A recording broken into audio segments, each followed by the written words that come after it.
Pretty frosty day today here in town. Let me see, focus on, that's the doorknob there. Frost on the inside. Minus 31 this morning. Nice clear skies, but yeah, a little chilly. Well, today is a big day. I received my speaker, my 10-inch woofer. It came in a nicely boxed.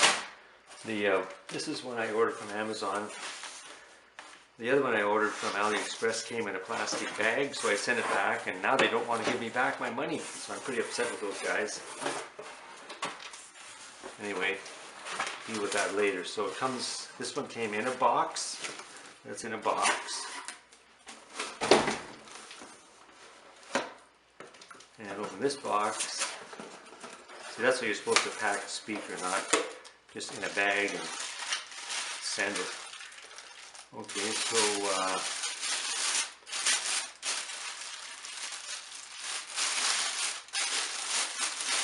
this is an actual bag. Oh no, here it is.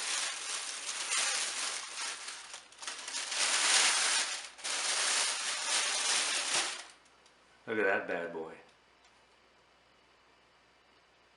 Well, it looks good. Wonder if it sounds any good. On the back we have two regular sort of connectors. One says positive and that says negative. So let's put this, see if this will fit in my the speaker box I made. So now I'm going to cut this opening a little wider. On the actual instruction it said it needs to be 9 1/4. So I've protected this finished surface with some masking tape, and yeah, I'll just cut it now.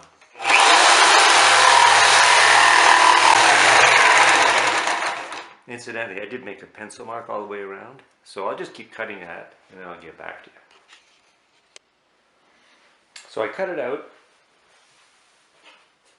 Here's the pieces I cut out of her. Not much, but it fits in real nice now. So I guess the idea is I'm going to pull all this masking tape off.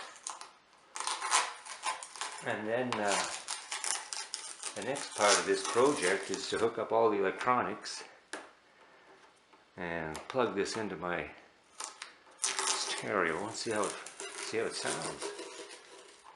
It's a pretty exciting part of the project. So I have the speaker on its back here, you know, like that. And so what I have to do is feed this speaker wire. This is the wire that will deliver sound to the speaker. Now, it doesn't have the ends on it, so I'm going to do that. I'm going to put this through this. I'm not so sure I can get it through this hole I made, so I'm going to feed it through the hole first. And I'll put those ends on after. So this is the top facing that way, so I want it to look like that. That looks nice. Nice. So what I have is the screws. So I bought the screws. These are actually for, these are metal screws for doing like siding. The reason why I bought this is because it's they have the black painted heads on them, so it'll blend in real nice. And they're not too long. I think they're 5/8, and this is 3/4 inch board. So yeah, I'll just get. Looks like I need a green Robbie for that. So let's screw this thing in, and then we'll go from there. Now we want to make sure that that we get this thing nice and square.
Get yourself a good crimper if you're going to do an amount of this kind of work.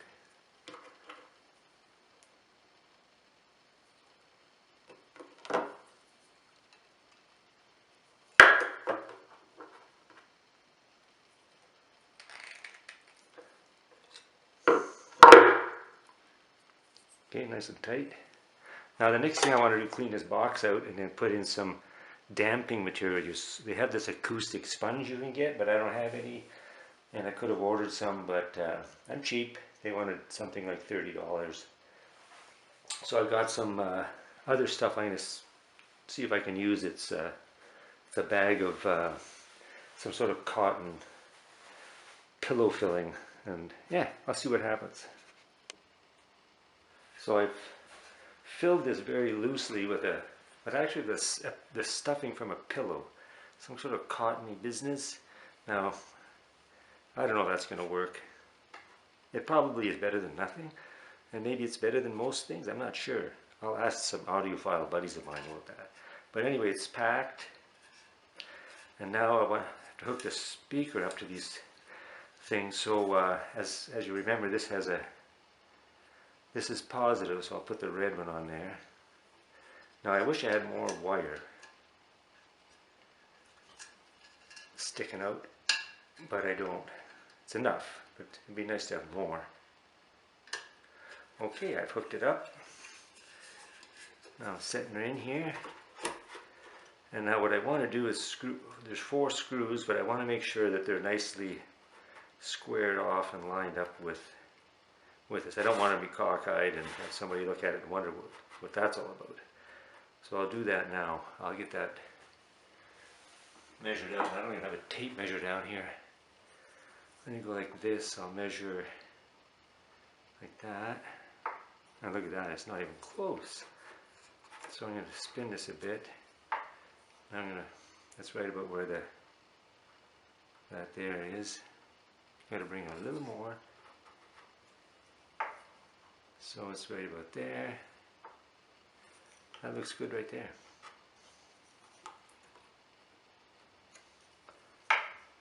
Right about there. And there. Okay. So I'll get my sheet metal screws out here. 4 of them. 1, 2, 3, 4. And you gotta be pretty careful I don't cause any damage to the speaker. That would be heartbreaking.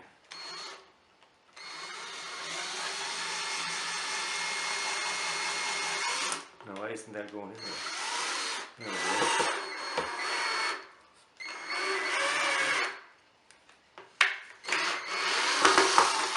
Now it seems as though it pulled it a little bit over to this side, so it's disappointing. Let me get another one in here. I'm going to pull this a little bit like that.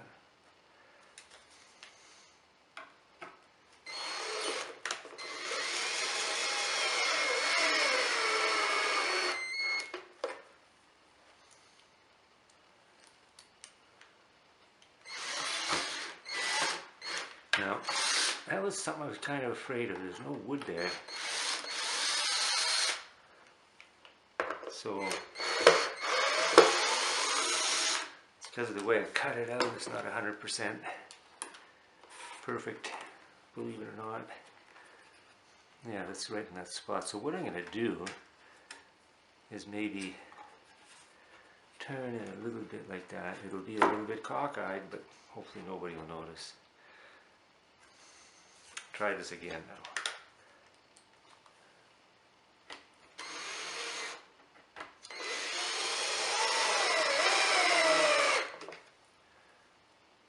Try this one now.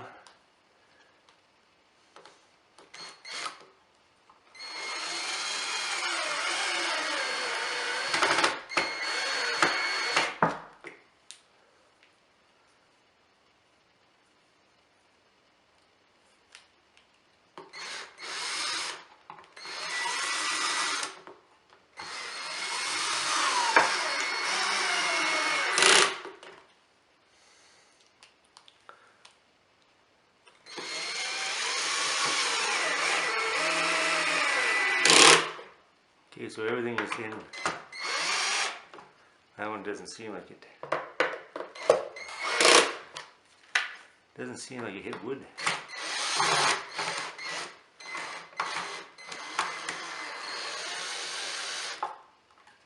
Yeah, that one didn't go into the wood.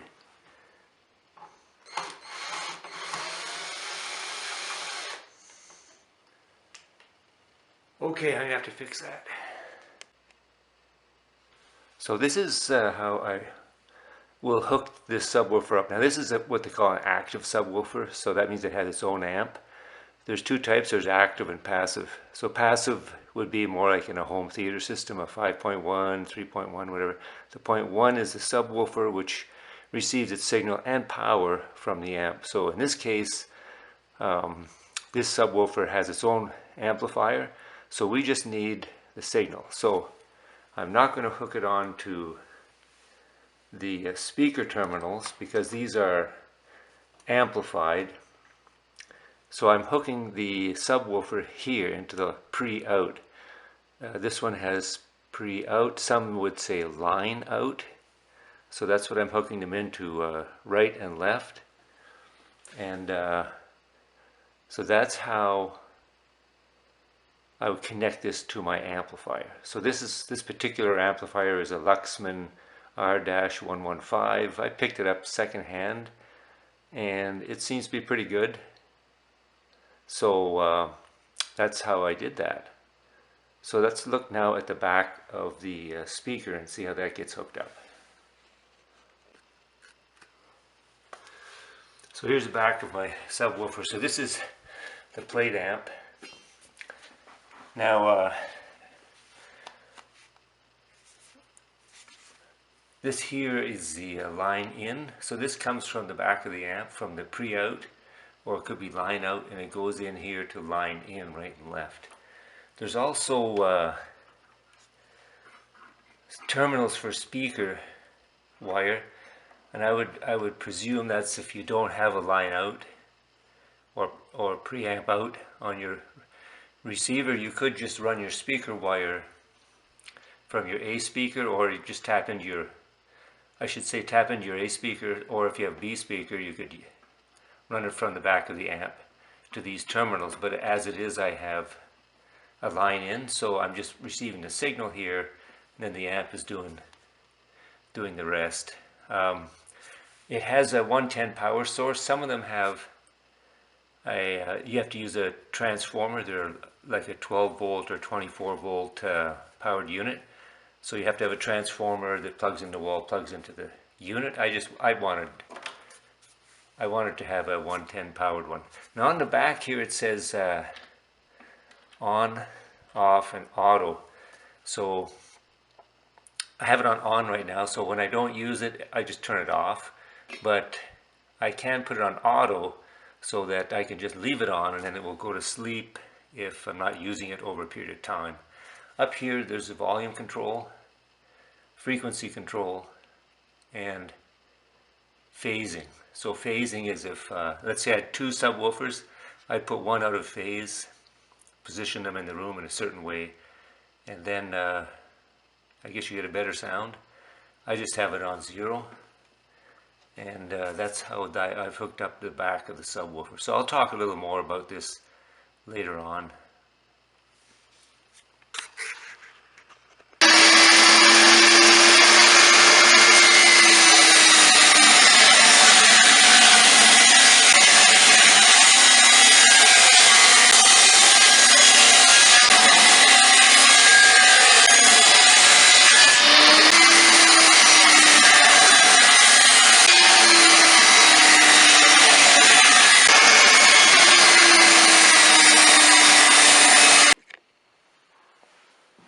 Now I'm going to recut them this way, so it's a half by half.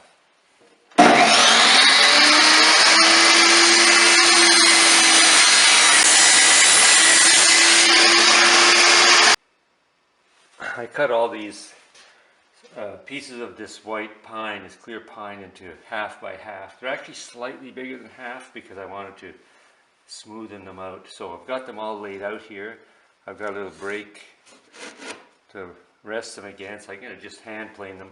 When you hand plane, make sure that when you look on the side, the grain is running uphill in the direction you're going to plane. Otherwise, you're going to have a mess on your hands. So, there we go.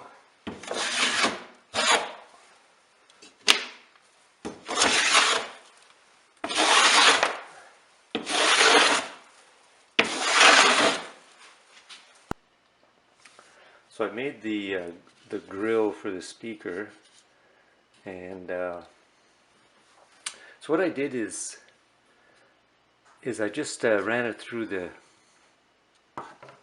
table saw. I measured carefully 1 inch, I should say 1 inch space, and then a 1/2 inch slot. 1 inch space, 1/2 inch slot. So these pieces here, these two and these two are 12 inches long. And these two and these two other next ones, they're 11 inches long. And these here are, well, how long are they? Let me measure them. Let's see. Looks like they're about 6 3/4 inches long. So it looks a bit coarse. I don't know. You could figure out your own measurements if you want to do less of these and have more spacing. But what I'm going to do next is take this apart and see if I can round off these corners and soften this up a bit, get it ready so it looks a little more, you know, sophisticated. And yeah, what I plan on doing is drilling holes in the 11-inch long pieces and using those screws, screw it into the front of the cabinet. Yeah, so let's see how that works out. Just sanding off the edges of the grill. I had already done the ones that lie underneath, just doing the ones that are on top. Got some 60 grit sandpaper here.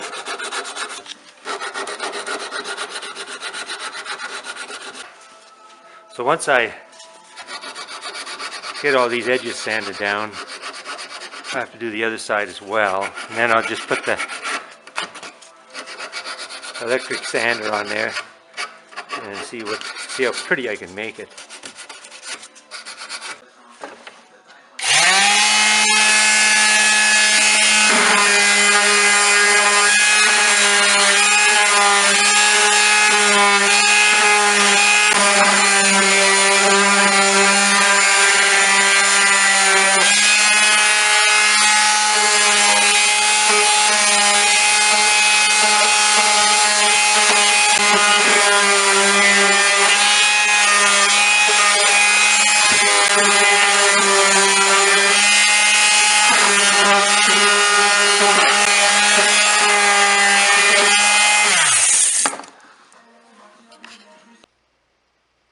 So now I've got a coat of stain on this grill. That was a bit finicky, getting in and out all those sides and edges, and I did the back too. So tomorrow I'll put a couple of coats of varnish on that thing. That's going to be hard to do, but yeah, that's what I'll do next. So I've been varnishing. I stained and varnished the grill, and I think it's looking pretty good. And so I'm going to take it out in the garage and drill some mounting holes. You can use a hand drill. What I'm going to do is drill like about a 1/8 hole, and then I'm going to use a bit of a chamfer bit, or a countersink bit you could call it, and do a bit of a countersink there, kind of dress it up. So I'm going to put, as I mentioned before, I'm going to drill here on these 11-inch pieces, on each 11-inch piece, so I'll have a total of 8 screws holding it on. Now I've ordered some standoffs because the speaker sticks out from the face of the cabinet a bit, so I ordered some plastic standoffs from Amazon. A couple of other things too. I ordered some feet and something else I don't remember. Oh, I ordered 20 feet of RCA cable so that I can move this subwoofer around in the room and see what kind of effect that makes depending on where the speaker is positioned. So I'll go and drill them holes now. So now I'm going to drill these little holes in this grill work. So I've set up a bit of a fence here so that I can kind of get the same measurement on all these holes that I want to put.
Okay, so that went well.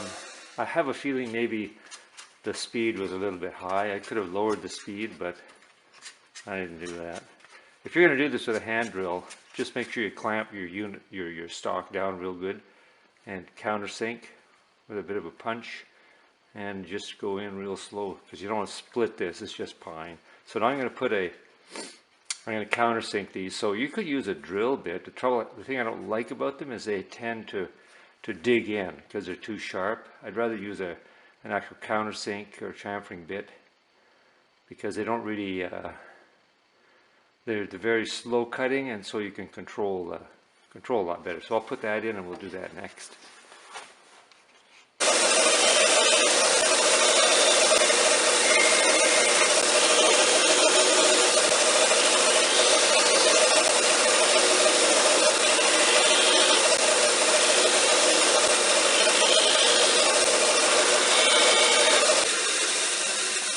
So yeah, I think they're looking pretty good. I'm going to focus in on that for you. There we go. They look nice. I have to just dab a bit of stain into these countersinks so that they don't show up afterwards. The screw's obviously not going to cover all of that. Okay, I'm going to call that good.